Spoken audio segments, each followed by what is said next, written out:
જો તમને આ રેસીપી પસંદ આવી તો લાઈક કરજો, શેર કરજો અને સબસ્ક્રાઈબ કરજો. બધાને જય શ્રી કૃષ્ણ, જય માતાજી.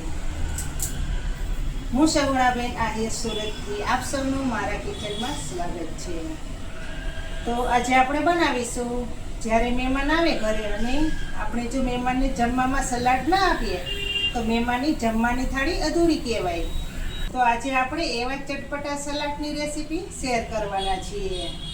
તો ચાલો મહેમાન માટે સ્પેશિયલ સલાડ બનાવવાની તૈયારી કરીએ ને શરૂઆત કરીએ.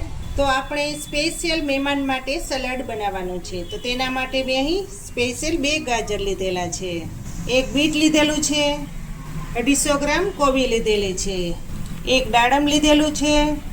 સલાડને ચટપટું અને ખાટું મીઠું બનાવવા માટે 1 ચમચી ખાંડ લીધેલી છે, 2 કાંદા લીધેલા છે, 2 ટમેટાં અને 1 લીંબુ. સલાડમાં નાખવા માટે થોડુંક મેં ફરસાણ લીધેલું છે, તેમાં ગુંદી છે, આ ઘરે જ બનાવેલી છે અને બાકીના મસાલા ઉપરથી નાખીશું. ટાટા મોટી ટાટા કહી દે બધાને, ટાટા. સૌ પ્રથમ તો પહેલાં આ કોબી લીધેલી છે તેની કતરંગ કરશું. એકદમ ઝીણી સમારી લેવાની છે.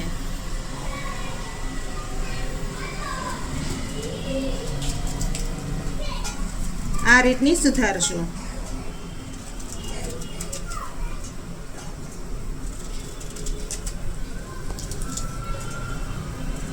ગમે ત્યારે ઘરે મહેમાન આવે ત્યારે તમે જો સલાડ ન બનાવો તો ગમે તેટલું રાંધો પણ થાળી તો અધૂરીની અધૂરી જ કહેવાય.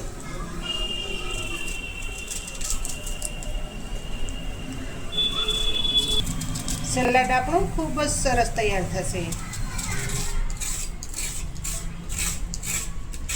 હાથથી ઉપરથી છાલ કાઢી નાખશું.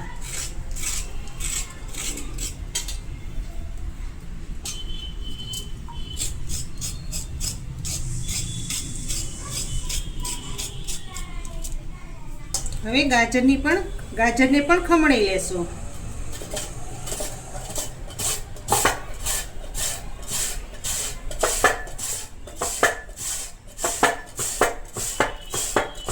આ રીતનું એકદમ ઝીણું સુધારશું. બંને ગાજરનું આ રીતનું ખમણ કરી લેશું. ગાજરની વચ્ચે જે દાદરનો ભાગ હોય તે આપણે કાઢી લેશું.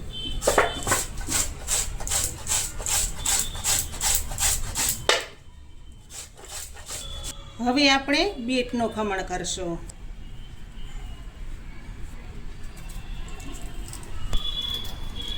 આ રીતનું બંને બાજુથી થોડું થોડું કાઢી લેશું અને છાલ ઉખેડી લેશું.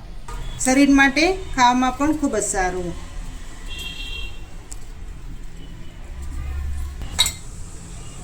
તેનું પણ ખમણ તૈયાર કરશું.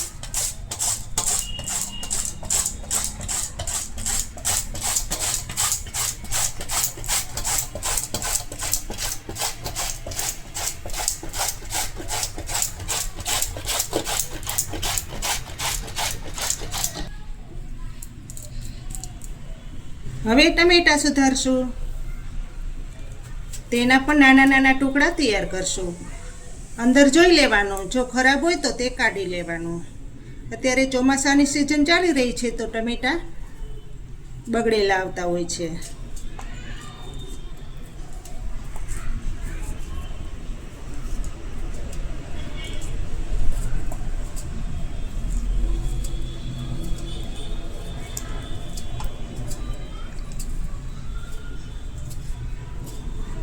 આ સલાડ તમે ગમે તે જમવાનું બનાવ્યું હોય તેમાં ચાલે.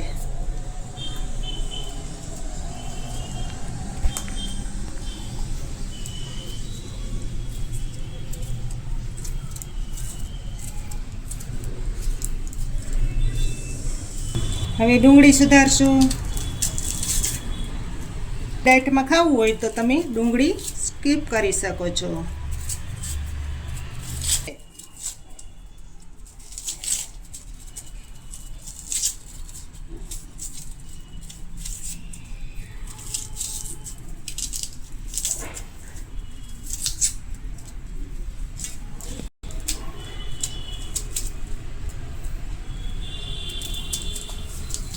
તેની પણ આ રીતની કતરંગ કરશું.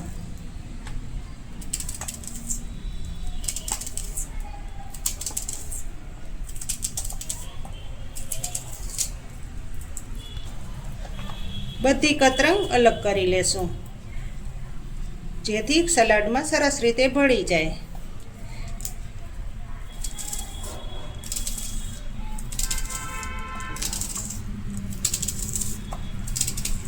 તમને જો મારા વિડીયો સારા લાગતા હોય અને તમે હજુ સુધી ચેનલને સબસ્ક્રાઈબ ન કરી હોય તો પ્લીઝ ભૂલ્યા વગર કરી નાખજો, જેથી કરીને હું પણ નવી નવી રેસીપીઓ તમારી સામે શેર કરી શકું. હવે દાડમના દાણા કાઢી લેશું.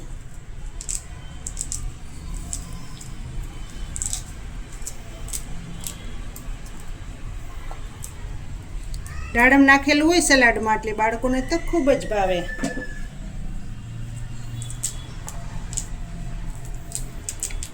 ને મહેમાન પણ માગી માગીને ખાશે. હવે લીંબુ નાખી દેશું, કારણ કે આ સલાડ ખાટું મીઠું ને ચટપટું હોય ને તો જ ભાવે. આપણે અડધું લીંબુ નાખીશું કારણ કે મોટું છે.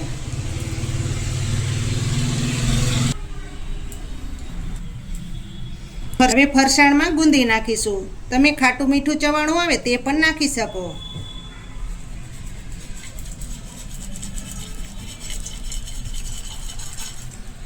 હવે બધું મિક્સિંગ કરી લેશું.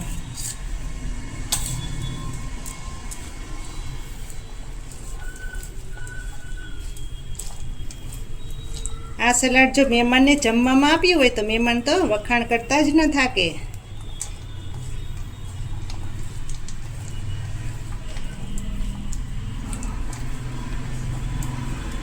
જોઈ શકો છો ને, જોતાં જ ખબર પડી જાય કે સલાડ ખૂબ ટેસ્ટી તૈયાર થયું છે ને ખાવાનો ટેસ્ટ તો ખૂબ જ સારો છે. હવે બાકીના મસાલા કરશું. હવે સલાડમાં 1 ચમચી ખાંડ નાખીશું. ખાંડથી સલાડમાં ટેસ્ટ ખૂબ જ સારો આવે છે. અડધી ચમચી નમક નાખશું. જો તમારે સલાડમાં ખાંડ ન નાખવી હોય તો સ્કીપ કરી શકો છો. 1 ચમચી ધાણા જીરાનો પાવડર નાખશું. બસ આપણું સલાડ રેડી છે. મિક્સિંગ કરી લેશું.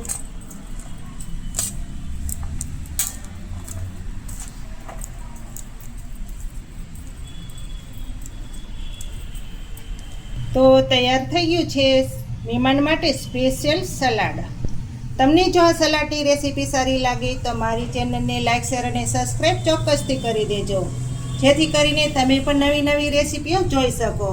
તો ફરી મળીશું એક નવી રેસીપી લઈને. ત્યાં સુધી જય શ્રી કૃષ્ણ, જય માતાજી.